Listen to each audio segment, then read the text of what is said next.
fellow Ambazonians, and we must hold dear, dearer still, the lives of the gods of Ambazonia who sacrificed themselves so that we all may live. The Ambazonian soldier,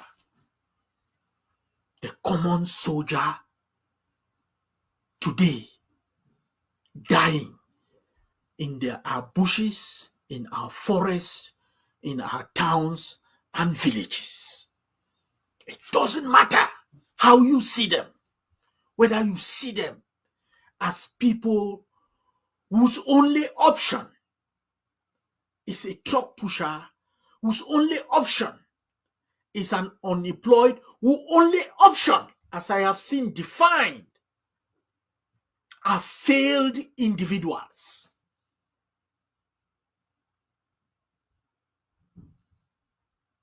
Their life must be as dear to us as the life of those we deem as the aristocrats,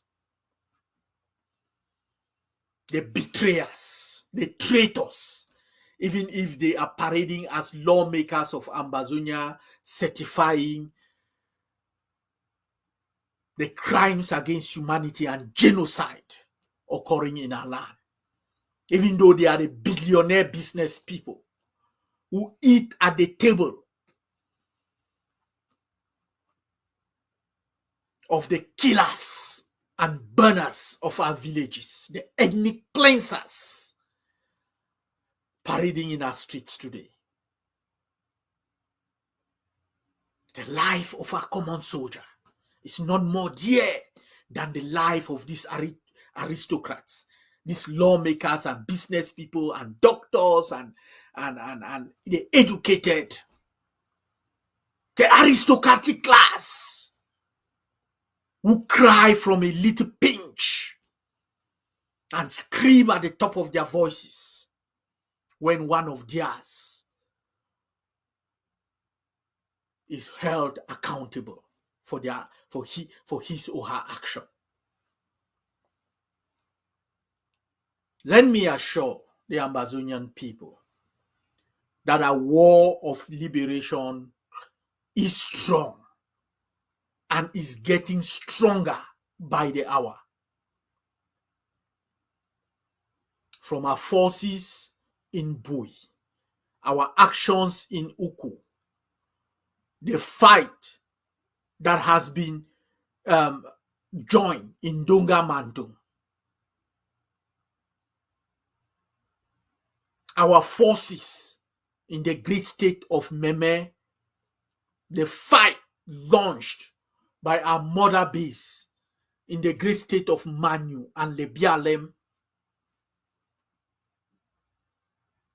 and our Bamenda military district, who has been on a war footing for the past month and a half, bringing death, destruction, and pushing the lines of our battle from our villages and suburbs into the heart of the town as we finish our plans, as we make certain, as we complete training, as we strategically restructure the posture of our forces for the fight that is coming for the control of some of our towns and cities. The price is not easy. The price we are asked to pay is tremendous. We lost 4 incredible Ambazonians today in our Bamenda Brigade. 4 fighters who merit the name soldiers of Ambazonia. They fell in battle today. While we count our successes, while we send a message of absolute defeat to the enemy, while we push them back and put them on the run inside our towns and villages, while we take enormous bite out of their hide, while we put sons and daughters of these genocidaires, of these ethnic cleansers, while we put them like mad dogs down in our streets, we suffer losses. We suffer enormous losses. But that is the price of our freedom. That is the guarantor of a free, independent, and protective nation. That is the rights of our kids and those who come before us, this never again generation. That is the price in blood, the treasure of a land that we are paying. And we will never forget that. We will never forget that. And shame on anybody who forgets that. Because today, as we send these 4 heroes, we have sent tens of these genocidaires and ethnic cleansers.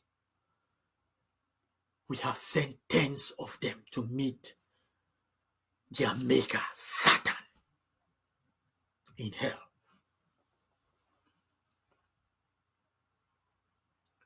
Our forces need your moral, economic, and political support. This is a critical period in our struggle.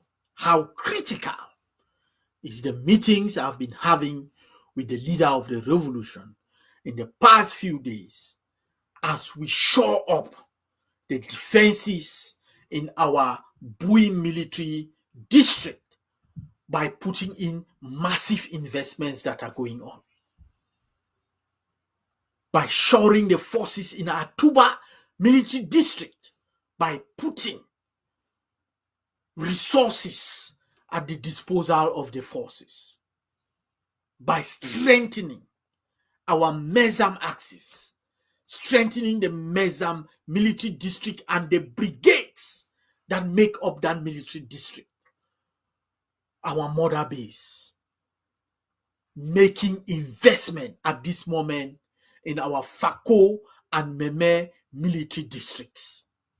These are some of the hard choices that are being worked on, that are going, I can assure you, are going to tilt the battle in the coming months, and we end this nightmare that is the genocidal forces that are carrying out a campaign of brutality and ethnic cleansing in our villages and towns. We will end it. These investments are going in to end it. The strategy is sound. The investment is being made. The Ambazonian people are being called upon because that investment will get traction when the 100,000 seat campaign is successful, because the guns of Ambazonia will lie silent no more. In that guise, I want to come to the arrest of one of the greatest traitors in Ambazonia, Mrs. Regina Mundi. My talk today would have been on that topic, but the fast-moving events happening in our territory necessitated some due briefing even while I was supposed to be here.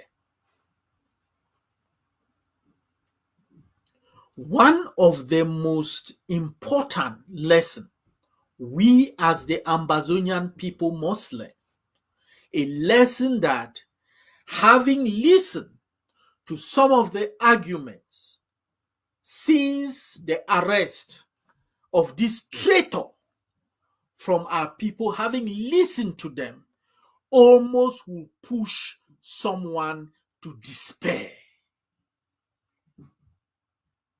It is almost as if we haven't learned the lesson of our forefathers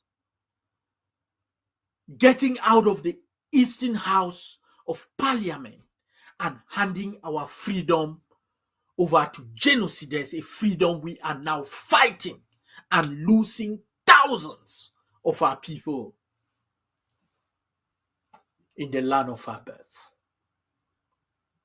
It is as if we think that we are an exceptional people, that the normal rules don't apply to us, the normal rules of liberation theology, the theology of states at war. We think that we are a people that none of those should apply to. We have always sold ourselves short. That is why the United Kingdom and France will play with us like a little football. That is why other people have defined our destiny for us, even when that destiny has been handed to us. Even when it is not in their hands, they have been able to still play with us like stupid people, like a people who have no right to access all the international rights that every nation, every people enjoy, both natural and through treaties.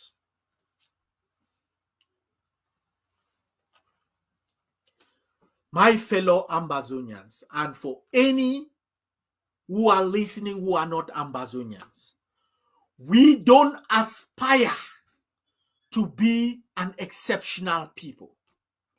We don't aspire to be extraordinary.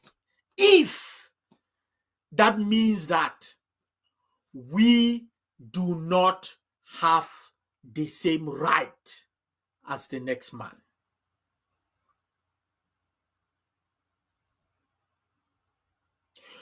For all those who look at Mrs. Regina Mundi and not see a traitor that should be summarily executed,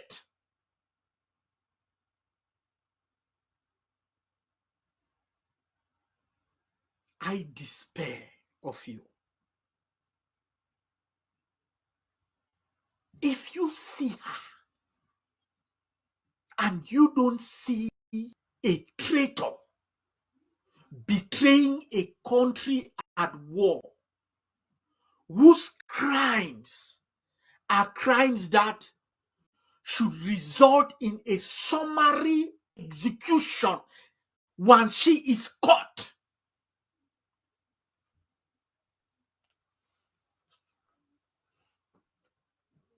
let me repeat, I despair of you.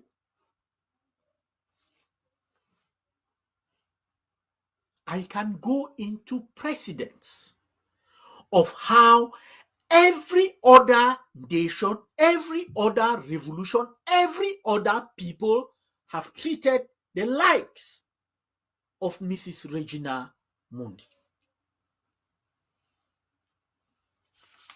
My fellow Ambazonians, La République du Cameroon is a client state of France.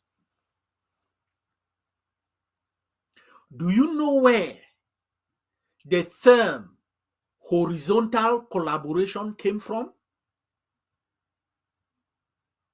From France. Horizontal collaboration. That is, what does that mean? Women who were the girlfriends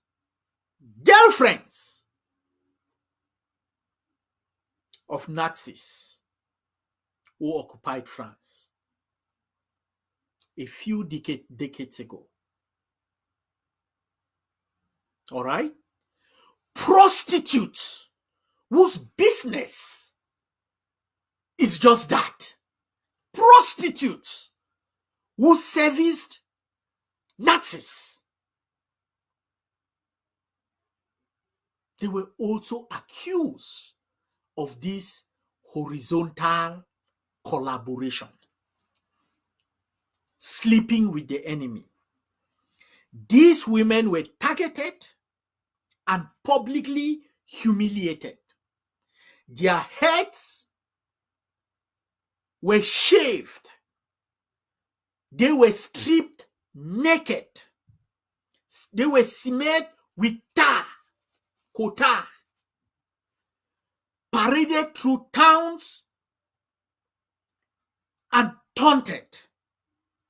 They were stoned, kicked, beaten, spat upon, and sometimes even killed. This was known as the Wild Purge. In French, épuration sauvage. About 6,000 people were killed during this épuration sauvage. More than 20,000 women had their heads shaved. Prostitutes, ordinary women,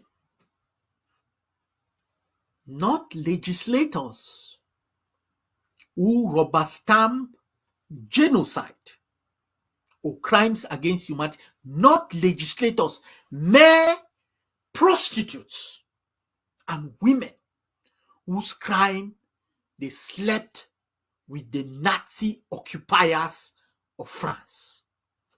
This happened in Belgium, it happened in Netherlands, it happened in Norway, not only in France. Not only in France.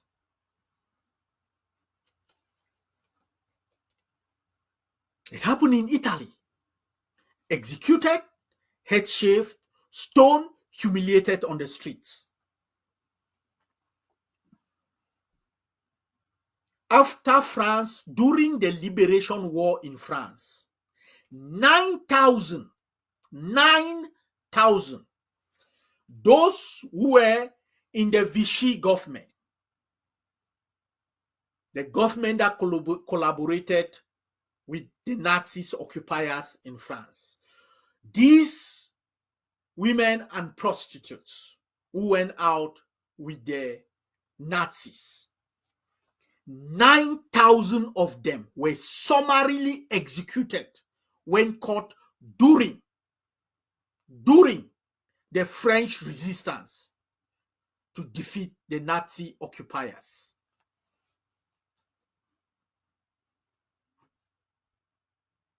Afterwards, when France was liberated, 1,500 of them were executed. After a trial, 40,000 were sentenced to prison. Even 50 years after the liberation of France, Maurice Papon, the Secretary General of the Prefecture of Bordeaux, during the Vichy regime was put on trial 50 years after. My fellow Ambazonians, we are in a liberation war right now.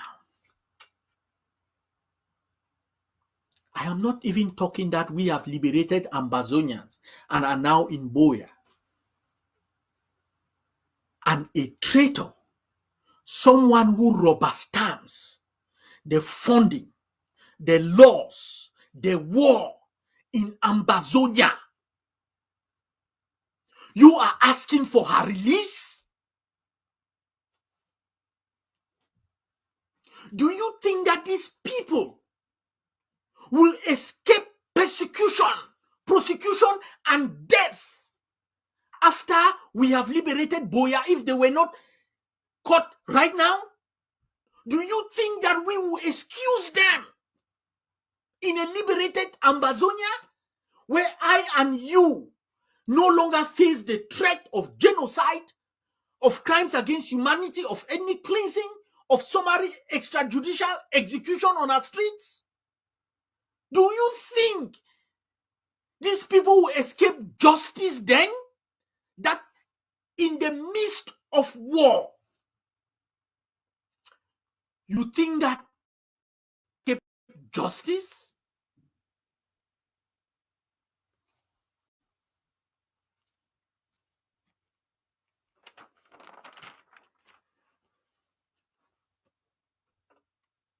Philippe Pétain, the president of the Vichy government, and his prime minister, Pierre Laval, they were sentenced to death. In 1960, Adolf Eichmann was captured by the Mossad hiding in Argentina and was smuggled out to Israel to face justice.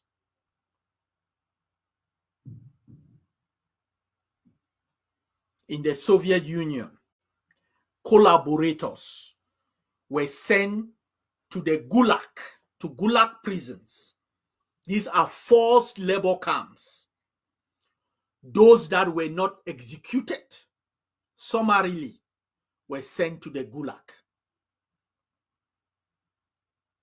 In the United Kingdom, collaborators were tried for high treason. This included members of the Waffen SS, the British Free Corps, and William Joyce, Lord Howe. During the course of the war, Britain convicted more than 70 in secret trials and executed 2 for attempting to aid the enemy. Britain passed a law in its war, and note that this is a country that was not occupied as our country is occupied today. Okay? This is a country that was not occupied as our country is occupied today. They passed a law, the Treachery Act, Parliament, introducing the death penalty for a wide-ranging series of offenses which might aid the enemy or impede the war effort. Let me repeat again. Britain, a country that was not occupied by the Nazis during its struggle with the Nazis, passed a new law, the Treachery Act, through its parliament, introducing the death penalty for a wide-ranging series of offenses which might aid the enemy or impede its war effort. Internment regulation, that is to lock people up, regulations were strengthened to allow anyone showing sympathy to enemy powers to be locked up.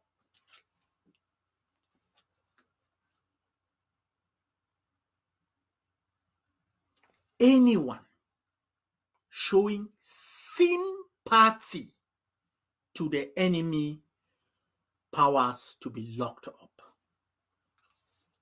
In Britain, just a few decades ago, operational today. What did the Americans do when they went to war? In the American Revolution, over 80,000 loyalists ran to Canada or back to Britain. 80,000 during its Revolutionary War. These people were tarred and feathered, their properties burned to the ground, chased out and killed. 80,000 of them ran to Canada and Great Britain. My fellow Ambazonians, during World War II, one of the most free society in human history, by Executive Order 9066, President Delano Roosevelt created the Japanese internment camps from 1942 to 1945. It was the policy of the United States government that people of Japanese descent, including US citizens, would be incarcerated in isolation camps. Because the Americans were at war with Japan, they created camps where 120,000 most American citizens, just because they were of Japanese descent, were locked up until the end of the war. They did not express sympathy for Japan. They were not lawmakers for Japan. They were nothing, just that their parents, or they were of Japanese descent, were locked up so that America could win its war. My fellow Ambazonians, I can go on and on and on and on, but you get the drift.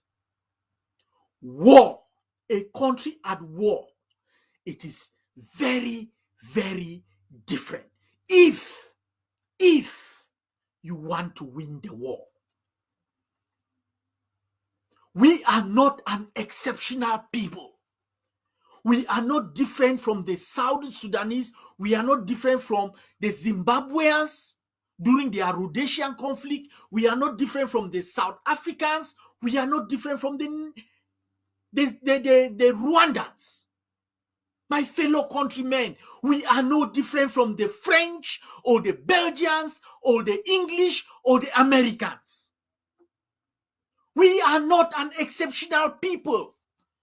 We will act to protect the interest of Ambazonians, and we must call a traitor so that we can win this war and prevent the mass massacre happening in our villages and towns. It is not because of hate. It is not because of money.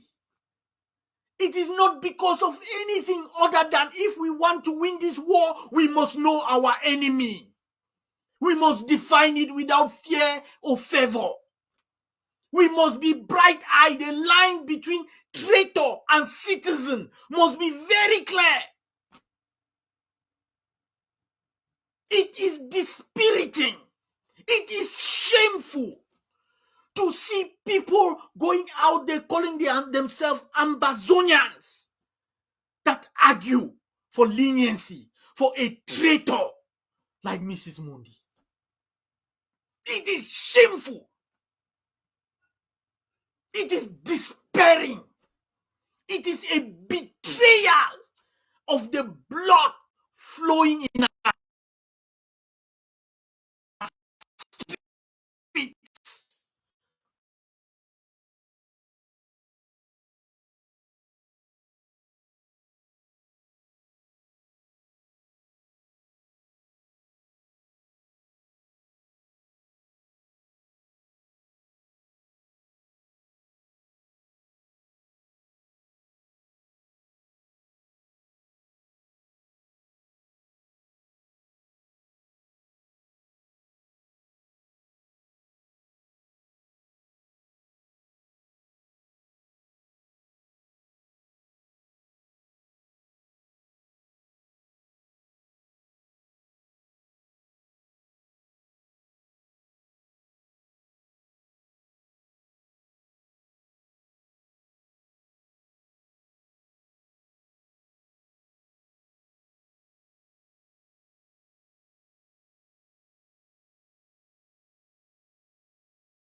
So, my fellow Ambazonians, as I was saying, the lines between traitor and citizenship can never meet. It can never meet. And that is why it is shameful. It's a disgrace, an embarrassment to see people who parade themselves as Ambazonians call for leniency for someone like Mrs. Regina Mundi. She is a traitor, a high traitor, someone who rubber stamps the genocide and crimes against humanity in her land. She is not an innocent bystander. She is a face of the legitimacy La République du Cameroun used to subjugate our land. She is an apologist, a direct participant to the genocide and crimes against humanity in our land, in Ambazonia. We are not an exceptional people, my fellow Ambazonians. Let me repeat that for the 100th time in this my intervention. We are not an exceptional people. If the French can handle prostitutes for sleeping with their occupiers like that, what did they do to collaborators like Mrs. Mundi? If the Belgian, the Netherlands could handle women who slept in what we call horizontal collaboration like that, if the British, just to show sympathy, lock you up, what will they do to a lawmaker like Mrs. Mundi? If the Americans could create concentration camps to lock their own citizens, a country with one of the strongest citizens' rights in the world, if they could lock their own citizens just that they are of Japanese descent for years until their war with Japan ends, what will they do to a lawmaker who rubber stamps Japan's right to attack America? And not only rubber stamps it, but aid and abet the enemy in its goal to subjugate them.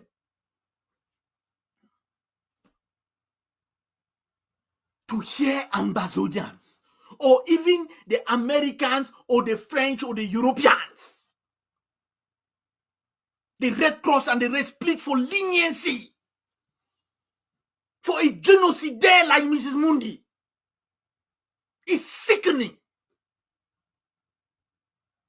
None of these countries, none of their countries will not have already summarily executed her for high crimes, for high treason. To argue otherwise,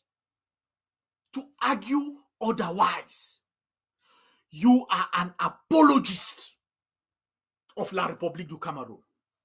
To argue for leniency to this woman, you are an apologist for La République's occupation of Ambazonia. To argue otherwise, you are an apologist for the massacre of Ambazonian people. She rubber stamps. She is a face of genocide. One of those who stands for the legitimacy, for the right of La République du Cameroun to burn hundreds of villages in Ambazonia. For the war of extermination that they are persecuting in our land.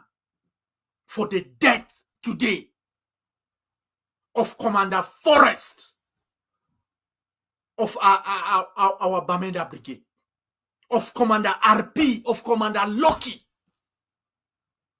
of the General Ivos, of the General Guignams, of the hundreds and hundreds of Ambazonians that have been summarily executed. She is the face of that execution.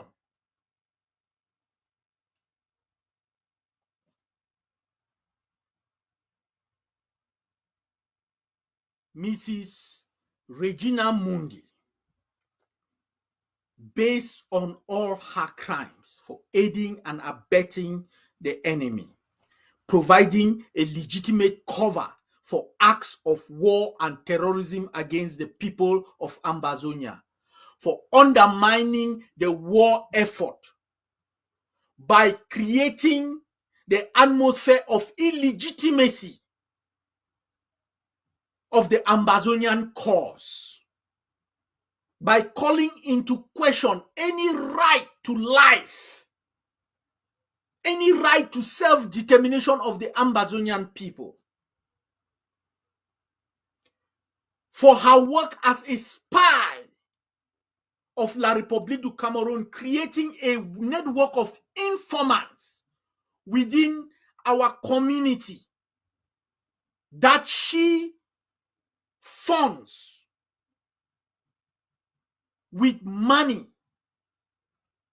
through the regime in Yaoundé, through her patron, the genocidaire Mr. Paul Bian Bin Vodo in Yaoundé. The funding of this network of spies and informants in our land that she serviced, that has caused untold death in our communities, that have singled out those in opposition to her and the war in Cameroon for summary execution, the burning of their homes, the destruction of their properties. For all of these crimes and more, Mrs. Regina Mundi was condemned to death by a military tribunal of Ambazonia. At this moment, I informed the president of the Ambazonian Governing Council, the leader of this revolution.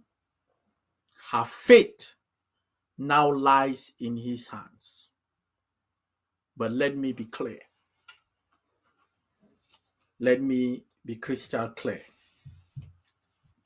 Mrs. Mundi has already been moved twice. There is a limit to the Ambazonian Defense Forces putting its forces at risk for a traitor like Mrs. Mundi. We don't have all the time in the world.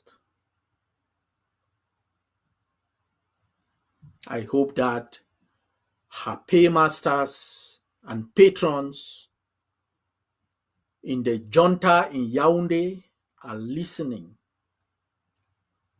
and that they act very, very fast. We are a reasonable people.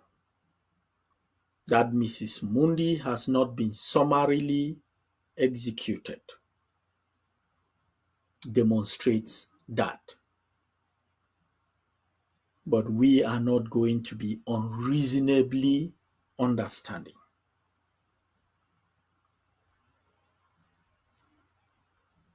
We are not an exceptional people. We don't aspire to that if that is going to put us at a disadvantage. My fellow Ambalanders, we are going to win this war. I know that there is an argument, and some of the arguments made are of the fact that we don't know how this thing will turn out tomorrow. We know. We have won. We will claim that victory And sooner than a lot of you think, we will be in Boya. And if you think for 1 second that any of these individuals with the profile of Mrs. Mundi will go free after we have reached Boya, you have a rude awakening waiting for you. All collaborators, all traitors, all enablers will be held to account now or after we win our freedom. If it takes us 50 years or 85 years, as it did with the Israelis, as it did with the French, as it did with the Americans, we will do it. Mark my words, we will do it.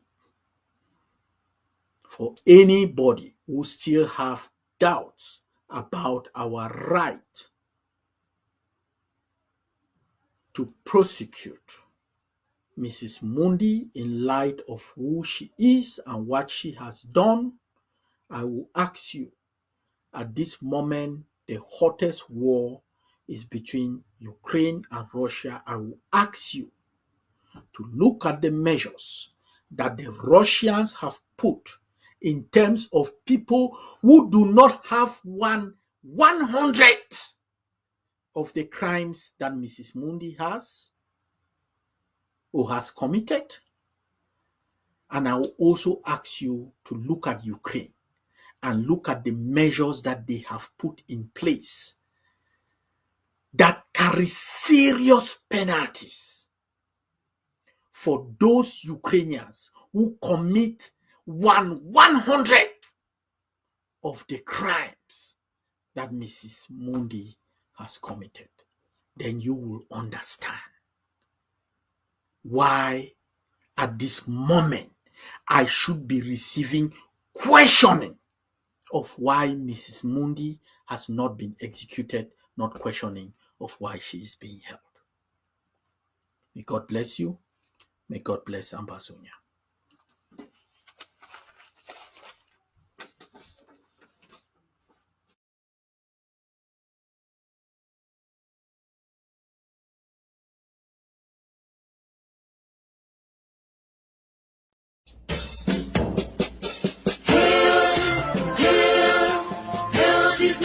Glory, we the Ambazonia, special loyalty, praises to our Savior who granted us the freedom, and legends to the heroes who fought along we gather. Glory to glory, we rise and never to fall. Here in a nation, flowing with and holy, glory. Glory, glory to the Father for making you a nation, a joy forevermore.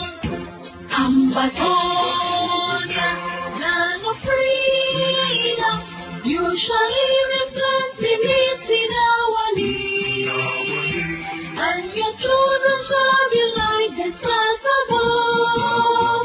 The Most High God being the watchman of His nation. Ambazonia, land of freedom, you shall live in plenty.